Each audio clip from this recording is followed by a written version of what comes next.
and definitely stayed in touch. And then Connor just one day, messaged me and was like, why is it hard to find a place to eat? And that's kind of how we kicked this whole thing off, was just kind of like, in our group text, and our friend Alex, who's not part of the company, was in that group, and he kind of like, he was like, I think I'm good on this. And then the three of us just kind of like created into group chat. And then here we are on this journey several years later.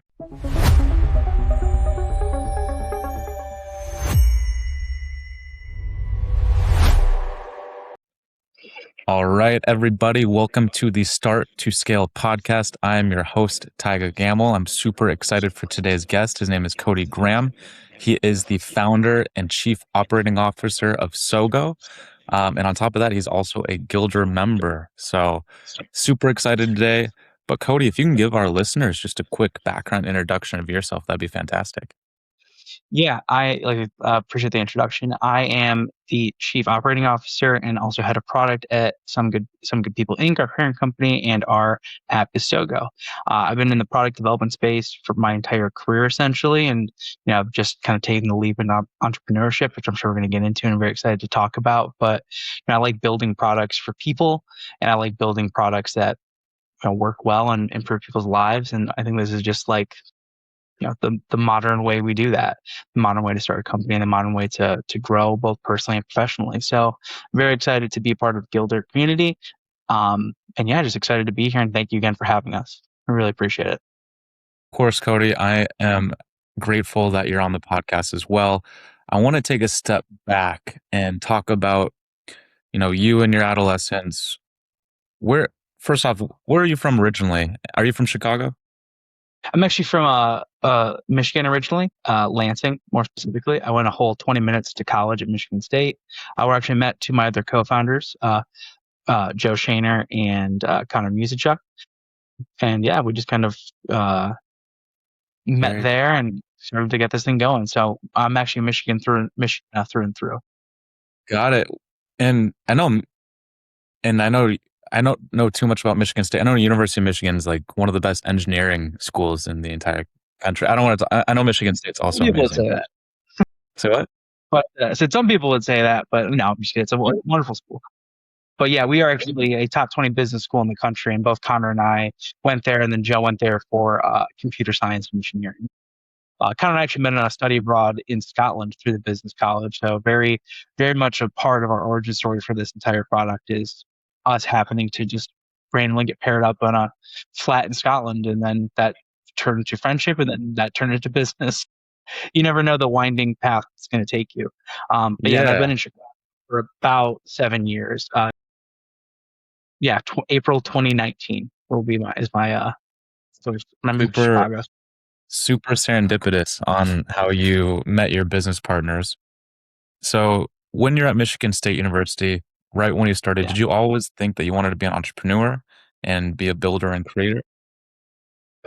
Not really. It's kind of the interesting part is when I was growing up, I had more of an interest in like political science and how people really work, which if you want to break down the psychology of somebody who gets into product and trying to build things for people, getting into a space where it's a lot about analyzing trends and the shifting political climate, that's kind of what I wanted to do. What I quickly realized is there's no political science factories. There are. It's called Washington, D.C., but it's a hard bucket to break into. I kind of evaluated myself and kind of thought back, to what my skills were at the time, what I thought I wanted to do. Upon reflection, I actually switched my major from political science to general management and just never changed it. So I graduated with like the most broad degree possible from one of the best business schools in the country. But I think it's served me well so far, and kind of was a foundation and exposure to a lot of different concepts and ideas that I've taken, in a number of different ways throughout my career, both here and at prior engagements, and really flourished. So go green. What was the exact catalyst to change from poli-sci over to general management? Mostly my mom being like, let's maybe think about this a little more. And, the mom's always right. 18, you think you're an adult, you think you know a lot about the world. And then at 20 and you graduate college, you're like, I didn't know anything when I started. And then when you've worked for a little bit, you're like, oh, man, when I graduated, I had such fresh eyes. And now, I'm in my 30s and have moved across states and done a number of different things. And it's like, I didn't know anything when I was 20. So I think it kind of factors into life being, a journey, and every decision you make has impacts. And, I believe in being a lifelong learner and somebody who continues to try to improve, try to get better. And I think ultimately, it was a tough conversation because it was a little bit of a pie in the sky dream I had. But, I think this was definitely the right move and the right decision. One of the best pieces of advice I ever heard from anybody was finding your passion and trying to make that your work is actually a bad approach. You should find what you're good at, and if people will pay you money to do it. I think that was kind of the ethos early on, but it's led to really positive outcomes in my life, both personally and professionally. So I can't say I went the wrong route for sure. So chalk one up to the moms, and I know we just had Mother's Day, so I guess a happy belated Mother's Day. She's well earned on her part. Absolutely, no, 100%. You did mention that, you love being a lifelong learner, you love improving yourself. I think a lot of entrepreneurs and a lot of creators are also lifelong learners, but what does being a lifelong learner mean to you? I think it's understanding that things are fluid, things are always changing. And if you're rigid and you feel like you have all the answers at any given point, you're already 2 steps behind. Because realistically, the world changes around you. You can control what you can control, and you can impact it in certain ways. But if you're not willing to grow and adapt and push yourself, if you just want to kind of find that comfortable spot, you're never going to go beyond where you're at now. I think it's one of the things I would recommend to any entrepreneur is, constantly be challenging. If you're not uncomfortable, you're not challenging yourself, you're not doing more to push yourself. And you should be. I mean, early in your career, you're kind of trying to learn everything, right? You're trying to, absorb, figure out how you fit into the system you're in, the organization, whatever. But especially as you get more autonomy and you become more of a SME in whatever you're doing, you should be challenging yourself, pushing what you can do, getting on the latest trends and seeing, does it make sense? Is it's worth it? Actually, but getting down into the ground and doing the hard work yourself, I think that will set you up for success more than just any natural talent or connections you have. And people that want to put in the work and challenge their own assumptions, challenge their own expectations of the world, that's be successful in the world. I couldn't agree more. I feel like a lot of people kind of take either like the complacent route in life or maybe the easier path in life, and then they ultimately they don't end up maybe experiencing life to the fullest capacity just because if they don't have any challenges, the good times aren't as good, right? And then, if it's consistently always just, complacency and easy, easy, easy, you can't Especially for an really enjoy entrepreneur. it. If you're an Right. entrepreneur who's scared to take risk, then what are you here for, right? Nobody's going to hand you the opportunities. You have to kind of make your own. And I think that's all part of the same kind of story, right? Is like, if you're willing to push yourself and do new things, you'll be exposed to new things, to new ideas. And that's where I think the real talent of this comes through, is your ability to synthesize ideas from outside, your immediate bubble, things you're hearing in the marketplace, things you're hearing just in the real world. And what's one of the things that makes a good product, right, is thinking outside of your own comfort zone and being able to figure out what other people want to do. But that's challenging your own expectations, your own assumptions, your own biases. And to do that takes skill, it takes practice, it takes time. And if you're not willing to keep pushing yourself, keep learning, understanding, and then challenging your own perception of the world, then you're always going to kind of plateau out, kind of like you said, flatten, and you're not going to be set up for success. Nobody's going to make you successful other than you. It's just a core belief that I have. I couldn't agree more. And I noted that there's like a part in the brain, I'm not exactly sure what it's called, but where it actually increases and strengthens the more you challenge yourself. Like the stress part of your brain actually can handle more stress if you put yourself through more challenging things. What are some ways that you challenge yourself every day to keep on improving yourself? I mean, I think what we're doing here is one of it, right? Like starting a business, whether you're prepared or not, you're not prepared. If that makes sense. You think, especially us going in, we are, all SMEs across a number of different topics. One of the reasons I think we're a good team. Like myself, I have a product and kind of an analyst background. Connor, as a financial background, and Joe is a very technical background. Good, and we brought on another partner, Cam Hagedon, who's kind of fills out the UI UX side, and we all have very different skill sets, SME skill sets. But when you're in an entrepreneurial spot, you're not going to fit neatly into a bucket. Now you're doing everything. Now you're finding lawyers. Now you're registering trademarks. Now you're trying to get into events, you're networking. You basically start doing everything. And I think by like that's one is just like a challenge in itself. Is like you're not going to know your gaps until you come up against them, and then it's about finding either the right people or pushing yourself to be able to fill those gaps and do it for you. I mean, any kind of person who's in this role starting up, I think, has an idea of what's going to happen going in, and then you have to be able to adjust and adapt to the circumstances around you once it actually starts, and you actually find the challenges. And there's the unknown unknowns and there's the known knowns, and it's the unknown unknowns that are always going to get you. It's just like, I never thought I'd have to learn what a safety agreement was. I didn't know what that was until we had to get one spun up and get it ready to be signed. So it all kind of comes down to like, there's stuff you don't know, and if you're not rolling with the punches, you're not going to be successful. I think that's just kind of what it boils down to. I couldn't agree more. We don't know what we don't know, but you have to roll with the punches in order to keep growing and expanding. I do want to unpack your experience. And you said that you were in Scotland, so you studied abroad over there, and you met your co-founder in a flat. If you could unpack that story, I would love to hear more about it. It sounds like an interesting story.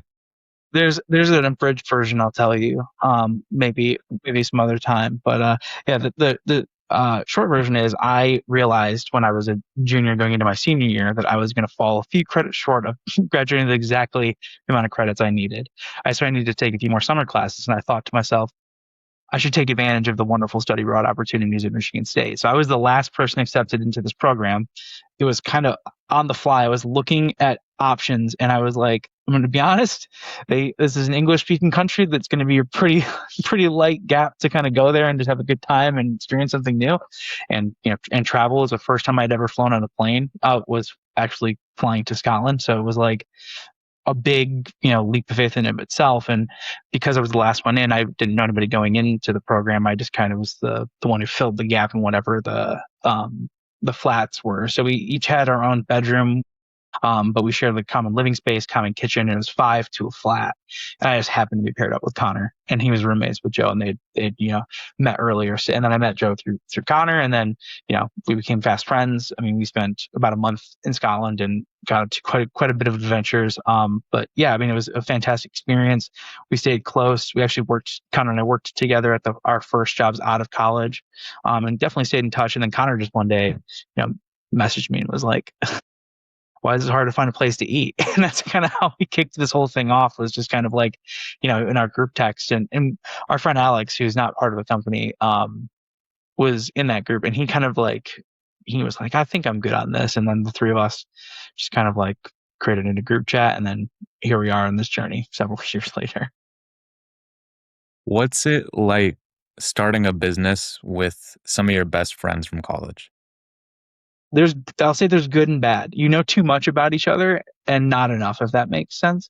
So like, each other like personally, each other, like, each other's families, and like you're good friends with both of them and have a lot of, good memories. But once you get in the business world together, it's like you almost have to create the barrier of like, I'm not personally mad at you, I'm professionally mad at you, or like, this, you get my drift. But, it is kind of like a balance of like, we're all still friends, but it's all, we have to kind of like create that segregation between like personal and like what we need to do for the business. And sometimes that means having difficult conversations or trying to overcome problems together, as opposed to just being friends who are going out, on a Friday night to a Bulls game. It's a little bit different. So, but it's good, and it's good. And I credit to both of those guys as well for being able to maintain that for as long as they've been doing this, because it is a challenge. And you hear about people who, lose lifelong friends over getting into business with them. And, we've been doing this pretty seriously for a little bit now, and it's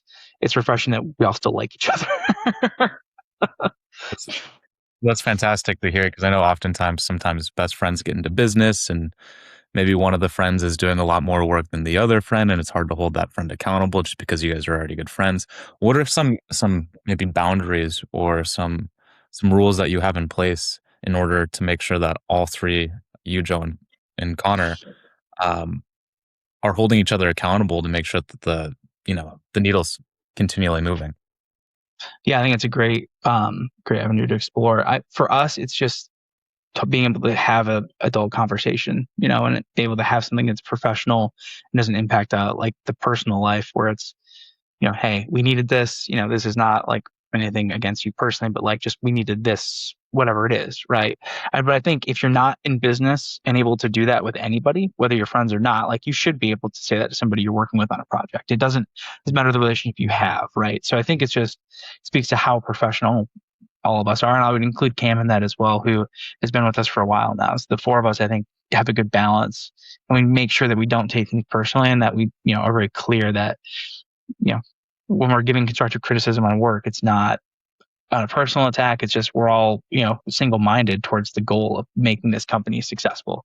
And when you anchor everything you're talking about and all the decisions you make around that and not anybody's, personal preferences or any individual glory that comes with doing something like this. It's more about the success of all of us and the success of the business. That's a true story to anchor around and a true like guide post for all of us. It's amazing. I want to get back to SoGo, but I want to start with understand more about your career. So when you Sure. graduated from Michigan State, what was kind of your mindset right out of university? Did you want to start in the corporate world, or did you want to be a creator or a builder? I kind of just wanted to find a place that I fit in. I think it was a story of my early my education at Michigan State and into my early part of my career was I kind of knew roughly what I wanted to do, but I wasn't sure where it fit in or what, the market was really demanding for somebody with my skill set. And it took honestly to my second job to get a good understanding of what my skill sets really were and where I'd add the most value to a team. I started off as I would say I had the longest job title at the company and had the least authority. I was a junior project management analyst at my first job. What that was the grunt work. It was putting, project plans together in Microsoft Project and hunting things down at the company and being that annoying like guy who's emailing directors who now being in a more of a senior role myself, I kind of understand why people weren't as responsive. They had other things to worry about. But at the time, everything's important when you're starting off. You're trying to prove yourself and trying to figure out where you fit. So, once I kind of found another opportunity, I ended up working on my first software team.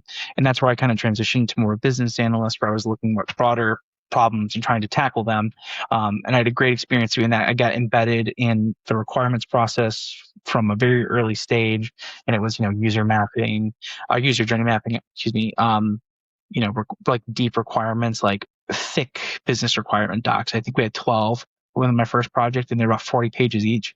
How much of that we used, I don't know. I think I internalized a lot of it, which was maybe helpful, but so good lessons there. But then I got exposure to working in a software engineering team, kind of figured out the business role within technology. Because when you're outside the space, you don't really understand how things get made or the work that goes into it. And I think for me, it was like getting my hands dirty and actually like, as dumb as this sounds, it was like breaking out features into Jira stories and starting to think critically about systems and how they work together, what this needs to get done in order for this to be done, the planning, the sequencing, that was like invaluable. And I was probably given that responsibility, like, if I'm being honest, like too soon for like what my skill sets on paper were. But when I was given the opportunity, I just took it and ran with it. And like, I didn't let the fear of making mistakes kind of hold me back from pushing myself further and doing more. And it was just, it was a good fit. It just turned out to be like my mentality, my approach to working with people, my approach to like almost the novice approach to technology kind of let me ask good questions, and not being afraid to ask good questions gave me a good foundation to build off of. And then as I got further along, I wanted to explore larger opportunities. This is when I made the jump from Michigan to Chicago. And then eventually I found an agency who I worked at, who was, it's a traditional marketing agency. So really like, client focused, different than what I was doing before. And that was a whole new challenge, but it was also a challenge I kind of took on. They had no Scrum, Agile practices, and I started essentially a department. But I was there for about 3 years. Started as like a Scrum master on a single team. By the end, I had created an Agile department, really focused on delivering for clients, and had people working underneath me. But it gave me a broader perspective, and nobody really told me when I joined I was going to be doing that. It was just continue pushing myself and trying new things and pushing not just myself and my team to do more and more. And that's just kind of been the story of the career. And then as I've moved forward, it's just been a lot more of that. And then ultimately led me to, instead of asking, why am I building stuff for other people? What can we build for ourselves? And how can I like take these skills I've gotten and apply them to something I'm actually like owning fully? And just curious because I just want to understand a little bit more about what exactly does a Scrum Master do? Because you mentioned agile methodology, engineering, project being a project analyst and kind of analyzing from a business sense. But what does a Scrum Master do exactly? This was about about 10 years ago, I'll say, not to date myself, but, at that point, I think now it's maybe a little bit different, but to me, it was really marshaling the troops and like being the person that bridged the gap between the business side and the tech side. Um, Mm. the lesson I took away most from that role was being a servant leader. And I think even as the roles change and the responsibilities change, I think Scrum is kind of like going out of fashion now, which kind of goes back to one of the earlier points I made, where it's like the market changes, the ideas change, you have to change with it. But at the time, it was like all the rage, and I kind of got in there, and what I found is really all it is being able to talk to people and make sure that they are set up to do their best work. And when you're in that kind of role, right, the idea is I exist on this team to make life easier for everybody and to make sure that the client's happy, that the team is happy, and that we're getting stuff done. I'm a very outcome based person where like it's great to talk about how wonderful this thing's going to be, but it's better to have it in your hand. It's better to be, delivering than to be constantly seeing like grandiose ideas and, kind of like I'm much more of a pragmatist when it comes to that, where it's, you know, I want the thing in my hand, I want it to be good, and I want it to be on time. Like it really boils down to simple and something as simple as that. I think that's ultimately part of that role is like making sure that everybody's set up for success and doing the best thing they can. And that can take a number of different approaches. You fill gaps in the team in different ways. Sometimes you act as more of a coordinator where you're just like, okay, you have to work on this, you need to work on this, you have to go and ask this other person, more detailed questions to figure out what do you actually mean here? What do we actually need? Is this something that's so valuable? And sometimes you have to be a psychologist where somebody's just like, I got to talk to somebody about this, and it might as well be me, and having that approach where like someone else like an open door where somebody can tell you how they're feeling, because if everybody keeps everything bottled in, right? And you don't have that healthy dynamic and that healthy constructive criticism within the team, you're going to stagnate. And that's been a kind of a theme of our conversation so far, is that stagnation, and that like that's how you fail in this space, right? Is by not growing and not continuing to get better.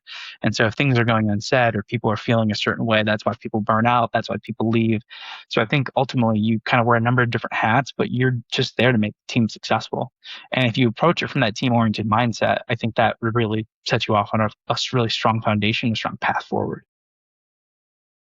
Really, really interesting. And I noticed you said that, you were Scrum Master 10 years ago, then you kind of switched over to, it looks like, Senior Project Manager, you moved to Chicago. AI kind of started booming back in, I believe, November 2022. That's when, ChatGPT kind of hit the market. How did AI switch up your day-to-day workflow and how you actually operate as a business person?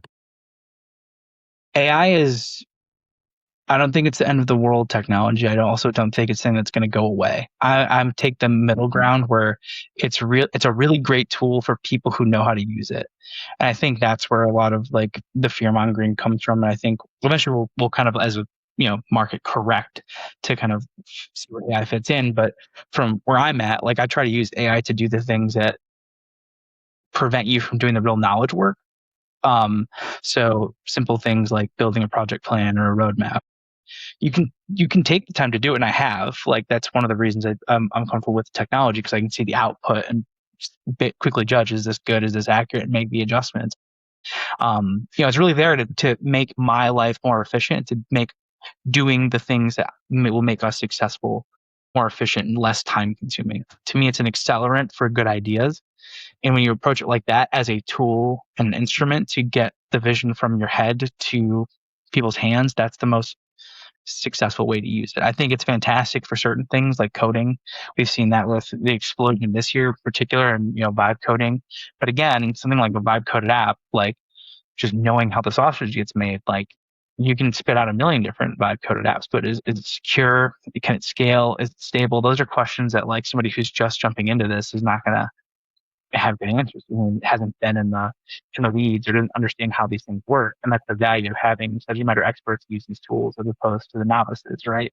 It's really made everybody capable of doing incredible things. It's how you apply the use of the tools. But that's what makes it art, not a science necessarily. I know it's science underneath, and it's a large language model and machine learning that powers this, but you know, it is an art to be able to use the tools to accelerate what you're doing. And from a SoGo standpoint, like we've leaned fully in from one of our biggest needs early on was just to increase the amount of developers through hand coding. We were kind of doing things the way, at least when I first got into the space that it was done that way. People spent their whole careers at companies building these robust, highly integrated systems, and then they became modular, and then microservices came up, and this is just the next evolution of that. But it's instead of having it improve the technology itself, or really how we build the technology is improving, which is a game changer. And if you use it like a game changing tool to do things you're already doing, I think you will be successful. You should trial and error it for sure. You should figure out how you're comfortable using it and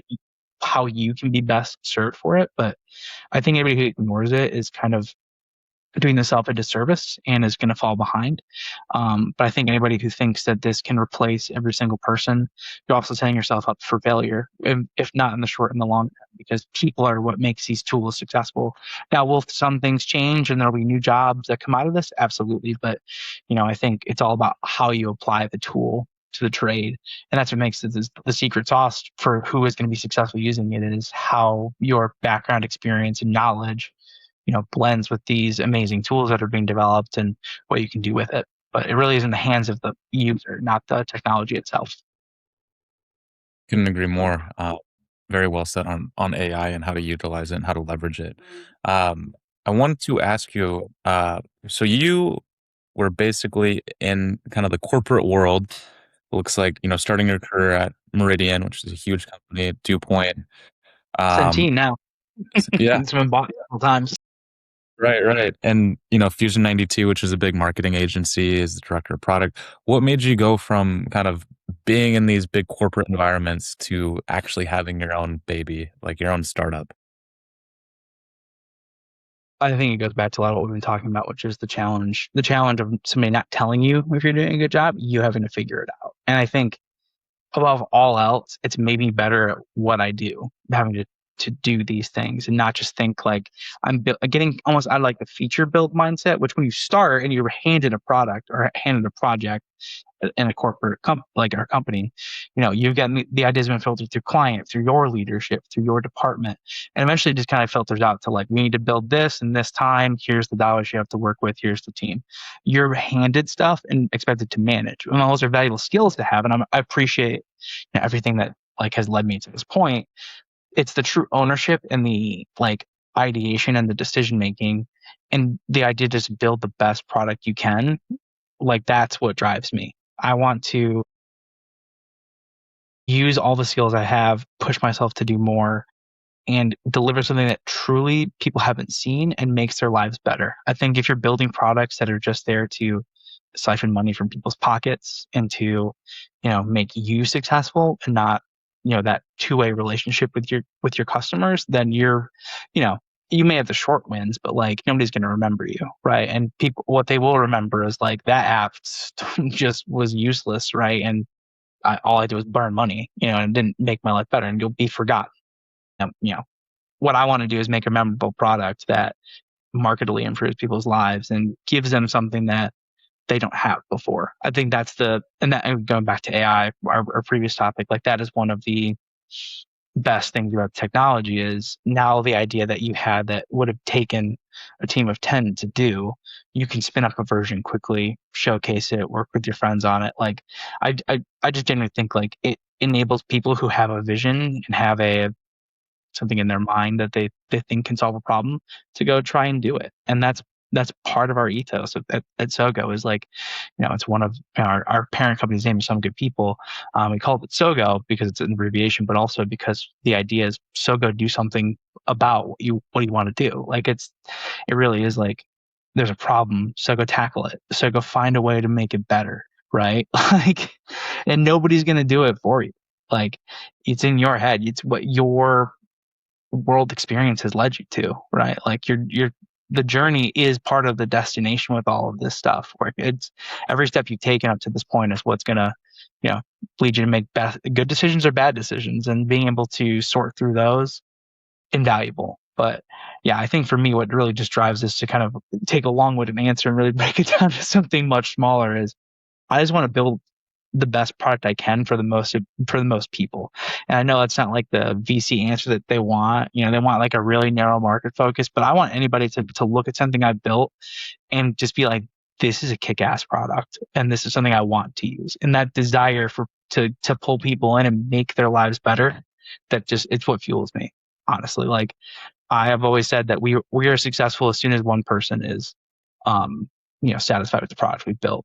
And that can be us, but ideally it's somebody else because we want to build for the broadest audience possible. I love that Right. mindset. To kind of piggyback, I know you've been kind of hinting on SoGo a little bit here and there. It has something to do with Yeah. connecting to restaurants, people, to do good. What exactly is SoGo? So Sogo is really a restaurant curation app. We take everything about you and identify restaurants that best fit your specific needs. So I think curation is really, and personalization is really like the key aspects to understand Sogo. It's really about what makes you you. And we don't really care like, if somebody else from out of town came in, tried this place and gave it 3 stars. That's not the kind of audience we're serving. We're trying to serve people who love food, love going out, love being out with people and social, and want to find just a great meal. And for us, we recommend a place to somebody and they go 50 times, but only get recommended at once. That's a win because we nailed it. We're trying to match the consumer's needs to what we're providing them. And the big, like, one of the things we noticed is that like you can look at Google, you can look at all these other places for just discovery if you just want to see restaurants on a map. But what it what does it know about you? What does it tell you about you that will say, I want to go to this, taco place, or I want to go to this Thai place. And that can change based on mood, that can change based on who you're with.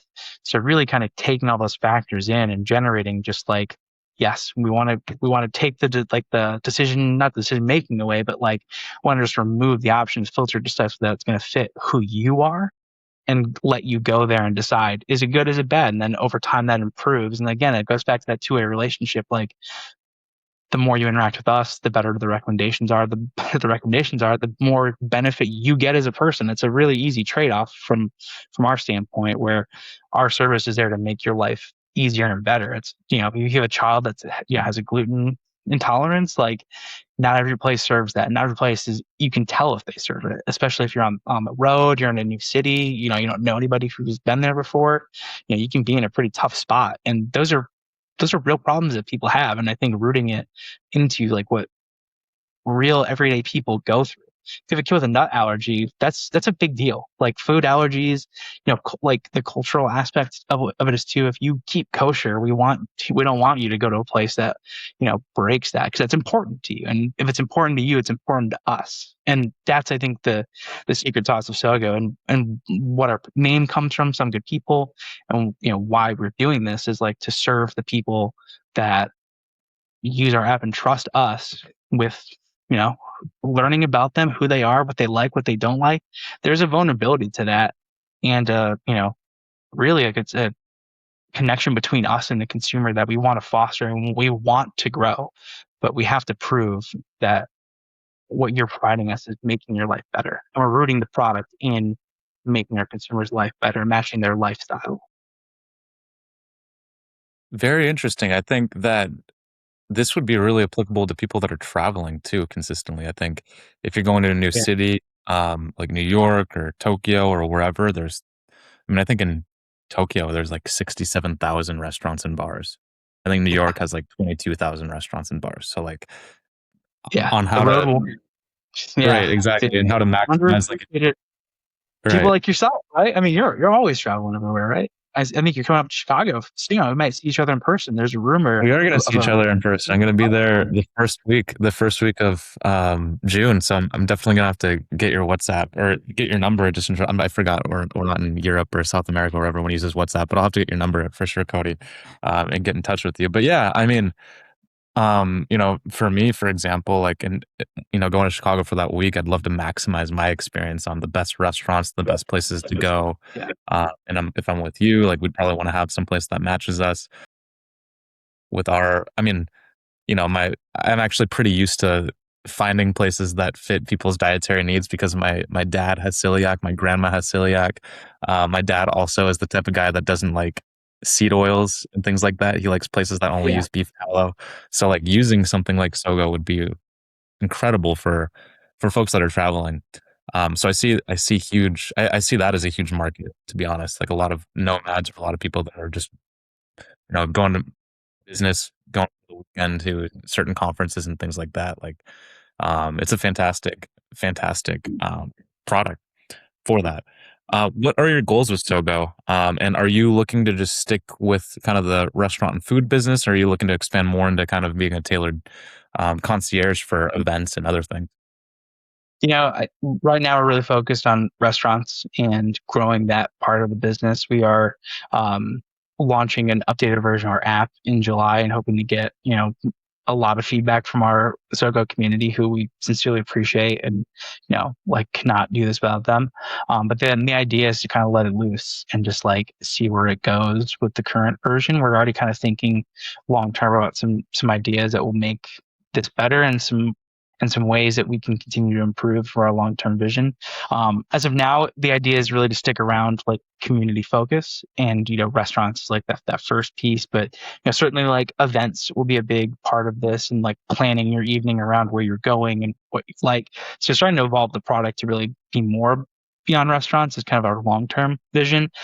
We're certainly not trying to be like the app of everything. We're like a Yelp or like you can find it. We don't want to be the place you can find a plumber and also a good taco stand. Like, we really want to be focused on doing one thing well. And right now that's restaurants, but that one thing we do well can expand based on what we learn in the restaurant space. And I also want to shout out that it's not just the users of our apps, but also the merchants who are in the Sogo ecosystem that we need to serve, and we're trying to make as successful as possible. So without them, that this can't be a successful business. We need to. Our goal for them is to get people through their door. One of the things we see in the market talking to restaurants is like they already were on razor thin margins. Everything going on in the world today has made those margins smaller. COVID, through all the stuff going on, broader and now that they have no control over. But what they can do is they can work with somebody like us who is there to get people through the door, get people who spending money in their community, helping to foster that and kind of bringing some of that back that we missed from pre-COVID days. Just the ability to go out and just have a great dinner. You're happy, the people you're with happy, and the restaurant's happy, right? They're in this to make money, but also because they love serving people. Like, we're trying to kind of cover everybody's base needs, but sometimes that's what you need to focus on. We get, you know, it's amazing to me how many successful companies just solve like the basic problems that people look at and go, why wouldn't why has this not existed before? Like, I'll shout out a totally different company, Partiful. Like, first time I got one, I was like, there's just an app that will text you when your friends are planning parties. It's like, why didn't I think of this 10 years ago? This is a great use. Like, it's so simple, right? And just taking that ethos of like, there's beauty in simplicity, and people like simple solutions that solve problems that annoy the hell out of them. Like, if you can do that well, you'll be successful. And again, it just goes down to solving customers' needs. 100%. If you can change the way on how someone lives or does something, like Amazon with how people shop, Apple with how people interface with technology, I mean, yeah, I mean, that's huge. With Sogo, are you only in Chicago or are you in other cities? we're focused on Chicago now. It's the home market for myself and Joseph. And so we have a pretty extended network here that's helped us a lot in testing and kind of getting us off the ground. We will be expanding into other markets that we're familiar with. So we're familiar with, Michigan, all of us are from there. And then Connor's based in Charlotte. So those are kind of our three initial markets. But the plan is to eventually, once we've hit kind of a point where we're ready to scale, to launch this into be much more of a nationwide thing. But we got to do the ones and twos before we get to the long term vision. But yeah, it's Chicago to start with. And it's such a great food city. It's a natural fit for us, and we can just learn so much and really focus locally. And we've kind of gone back and forth on this before, where it's like, do you want to start big or do you want to kind of work up to it? And for us, if we're going to be an app that's about bringing people together, having them go out, and building them to fostering a sense of community, we should start with our own community and just do that well. I think that's kind of what it comes down to: do the one thing well, and then push forward and try new things and keep improving and keep getting better. Amazing. And just as far as your model, I'm assuming that it is free for the end user, but then the restaurant, somehow, since you're bringing more clients to the restaurant, you take a small percentage. Is that kind of how the model works? Somewhat, yeah. The monetization side is definitely a part we're evolving as we kind of figure out like what the market's going to respond to. I will say, I will hardline this: the version that we're describing, where you will find a place that you will like, hopefully, and love, ideally, is always going to be free. That the goal is to not take every single dollar we can from people. I think there's a lot of apps that do that. And I think I'm more invested in this being a long term thing than a quick get rich for us, because I think that's not servicing the community. It's the antithesis of what we've been talking about for 45 minutes, right? Like, for me, there has to be something you are giving for somebody to want to give something in return. And for us, it's a great experience, and it's finding a place to eat. And then for merchants, we want merchants in the portal no matter what. There's things where we have cooking that we're going to test out for a paid experience for merchants, but we want people in and we want restaurants in. We want this to be a valuable experience for them as well. So we will always have a free tier for both, and we will only add features to something you have to pay for if we think they're worth paying for. That's the deal we should make with any consumer. It has to be worth what they're paying for, and if it's not, then it belongs in the free version. It's as simple as that. I think we overcomplicate things Right, if you right. can't. 100%. Just because I'm going to Chicago in less than 2 weeks. Is it live right now? And can I download the app and start using it when I get there? There is a live version, but I would say we're revamping it in July. So the July version is what I would call like SoGo's rebirth. So, but that being said, we can work something out. I'll get you on the list for sure. Awesome. Awesome. Well, Cody, I know we're coming up on time. I have one more question. If you can give, actually, two more questions. If you can give your, you know, 19, 20-year-old self one piece of advice when you first met Ian and Connor back in Scotland, what would that piece of advice be? Be like, these guys are crazy, but you understand them because they will make your life at least a richer experience, both through friendship and personal connection. But I think overall, it would be a lot of what we've talked about today, which is like, life is strange, has a lot of twists and turns. You didn't expect to be in Scotland at this point a year ago. You're here now. Keep keep going with that. Don't fight against it. Lean into change. Accept that it's a natural part of life, and that people will come in and they can have a significant impact, and some people can come in and be a detriment. But it's really about sticking with the people that are making your life better, and the people who are going to challenge you, who are going to sometimes keep you up late at night, dealing dealing with production issues, or this one thing we got to knock out. But at the end of the day, if you can find people who are passionate, who are good people at their heart, there's the kind of people you want in your life and you want to surround yourself with. And really smart and intelligent people too, who are going to challenge some of your perceptions, um, and offer you a broader perspective of the world. 100%. Some advice that I've been told is always be the dumbest person in the room and then you'll learn the most. Uh,